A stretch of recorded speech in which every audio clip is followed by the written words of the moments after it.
Assalaamu calaykum waraxmatullaahi wabarakaatu. Mar kale iyo isku soo noqod wanaagsan dhammaan inta ku xiran channelkan oo aad uga barateen qisooyin jacayl oo taxane ah oo aad iyo aad u xiiso badan iyo mawduucyo kale oo ku saabsan amaba saameyn ku yeelan kara noloshaada khaaska ah. Waa channel aad ka koransan doontaan khibrado iyo waayo aragnimo ku aadan dhanka nolosha iyo isbedelada ku yimaada. Sida intiinii ku xirnay channelkan ay la wada socdaan, waxaa inoo socotay qiso jacayl oo aad u xiiso badan, taasoo la magac baxday Jacaylkii Foorida, oo aad horay ula soo socoteen 5 qaybood, oo aan maantana idiin soo gudbin doono qaybtii 6aad ee qisadii la magac baxday Jacaylkii Foorida. Qisadan oo ah qiso jacayl oo dhab ah oo aad ka korsan doontaan waayo aragnimo baaxad weyn, ayaa waxay inta badan soo koobaysaa qaybaha kala duwan ee nolosha, sida nasiibka,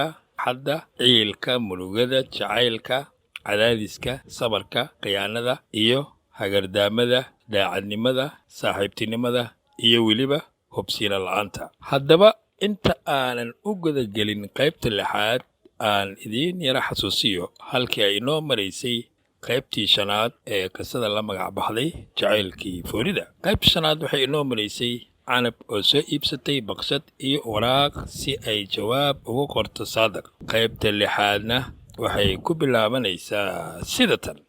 Jacaylkii Foorida qaybta 6aad. Canab waxa ay soo gashay qolkeedii, waxa ay go'aansatay inay u qorto Saadaq jawaab ay ku muujinayso sida ay u aragto dareenka uu ka soo hadlay Saadaq iyo sida uu iyada dareenkeedu yahay. Waxay go'aansatay inay jawaabta qorto iyada oo ay maskaxdeedu nasay oo aanay hadda qorin. Waxa ay cuntay qado, waxa ay go'aansatay in cabaar ah nasato oo ay indho gelisato, balse wax hurdo ah kama aysan soo dhicin, oo waxaa xasuusta qalbigeeda ku soo dhacdhacayay ereyadii macaanaa ee jilicsanaa ee xambaarsanaa jacaylka oo laabteeda sina uga go'i waayay. Iyada oo sidii u gadgadoomayso sariirta ayaa salaadii casir lagu aadaamay. Waxa ay ku soo baraarugtay aadaankii. Waxa ay aad ula yaabanayd isbeddelka degdega ah ee saameeyey nolosheeda. Dhanka kale, Saadaq waxa uu isagana ka fikiriyey waxa ka soo bixi doono fariintiisii uu u gudbiyey Canab, oo wuxuu isweydiinayey su'aalo fara badan. Amay Canab kugu soo celisaa jawaab aad ka naxdo, iyo diyaar uma ihi arrimo jacayl xilli xaadirkan. Amay Canab kuu qiimayn jirtay si walaaltinimo ah, oo marka ay aragto fariintayda jacaylka ay iga qaadataa fikrad qaldan oo ay walaaltinimadiina halkaasi ku baaba'daa, xiriir jacaylna uu socon waaya. Qof kasta oo kula qosla ama kula kaftama si kal iyo laab ah looma qaadan karo inuu ku jecel yahay, oo waxaa dhici karta in qofkaasi uu si walaaltinimo ah kuu soo dhawaysanayo, adigana aad walaaltinimadii u tarjumato jacayl oo aad dabadeed la soo shir tagto ama aad soo bandhigato jacayl aad ku qaladay walaaltinimo, kadibna lagaala noqdo kalsoonidii walaaltinimada oo aad halkaas ku wayso walaaltinimadii macaanayd, jacaylkiina aad ku hungowdo. Runtii waa wejigabax intiisa la eg. Marka waxaa fiican in uusan qofka fududaanin oo xaaladda qiimeeyo inta uusan si madax ah isugu tuurin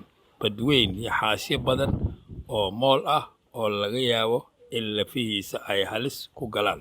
Canab waxa ay xilli fiid ah soo fadhiisatay miiskii ay wax ku baran jirtay, balse ma ahayn ujeeddadeeda inay akhrisato cashiradeedii. Ujeedka keliya ay u soo fadhiisatay halkan ayaa ahayd inay diyaariso jawaabtii ay soo siin lahayd Saadaq oo ay madaxa ka gashay faraylka oo uu u soo gudbiyey iyada. Waxa ay fadhiisatay miiska agtiisa xilli 2 saac iyo qadar dhowr iyo 10 daqiiqo ah si ay u qorto jawaab laga baaraan degay. Waxa ay la soo kala baxday warqaddii iyo qalankii oo ay isdul saaratay. Waxa ayna ka fikiraysay ereyadii ay ku qori lahayd waraaqda. Waxa ay marba sadar qorto oo ay ku dul fikirto sadarka labaad, oo ay waraaqda ku dul fikirto iyada oo qalinka afka ku haysata, ayaa kama dambayntii ay ku guulaysatay inay soo gunaanado oo ay dhammayso. Dhowr jeer ayay indhaha marsiisay ereyadii ay qortay oo inta kor ka soo bilowday ay dhammaysay.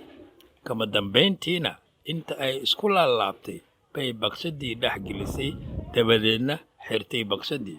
Waxa ay soo qabatay mid ka mid a buugaagta ay qaadan lahayd subaxii oo waa ay dhex gelisay. Waxa ay ka soo tagtay miiska agtiisa oo waxa ay soo aaday bannaanka kore ama dibadda guriga, halkaas oo ku yiilay tarjiin yar oo lagu nasto. Waxa ay soo fariisatay halkaas iyada oo fikiraysa.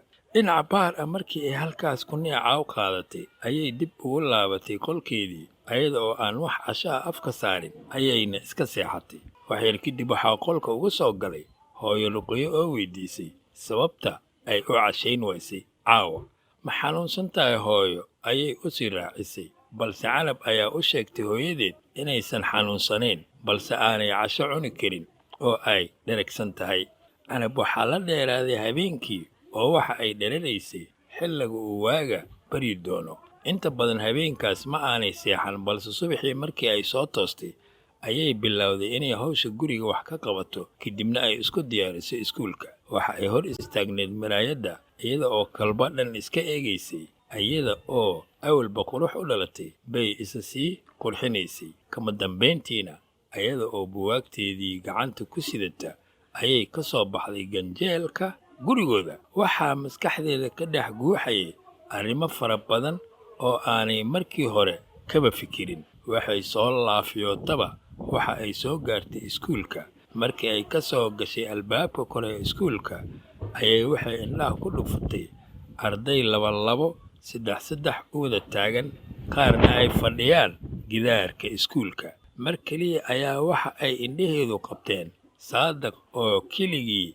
meel fadhiya oo aad moodo neef gooni daaq ah. Qacdii ay indhaha ku dhufatayba waxa ay dareentay farxad iyo naxdin isku jirta. Iyada oo ay lugihii cuslaadeen ayay u sii dhaqaaqday dhankiisa. Saadaqna markuu arkay Canab oo dhankiisa u soo tallaabsanaysa, waxaa garaac bilaabay wadnihiisa. Farxadna wuu dareemayaa, cabsi iyo naxdinna waa ay u sii dheer tahay. Canab ayaa soo dul istaagtay Saadaq oo marna ayada eegayay marna hoos fiirinayay. Canab ayaa ku tiri, subax wanaagsan Saadaq, sidee tahay? Saadaq ayaa wuxuu yidhi, waa kuu fiicanahay abbaayo, adigana sidee ayaa tahay? La soco qaybta 7 ee sheekadii la magac baxday Jacaylkii Foorida. Qisadan oo ah qiso aad wax badan ka korsan doontaan oo aad kala socotaan channelkan. Si aysan kuu dhaafin qaybaha xiisaha badan ee dambe ee sheekada, fadlan rukumo ama subscribe leh channelkan. Waa Axmed Diiri Afrax oo idin rajaynaya nolol farxad leh meel weliba oo aad dunida ka joogto.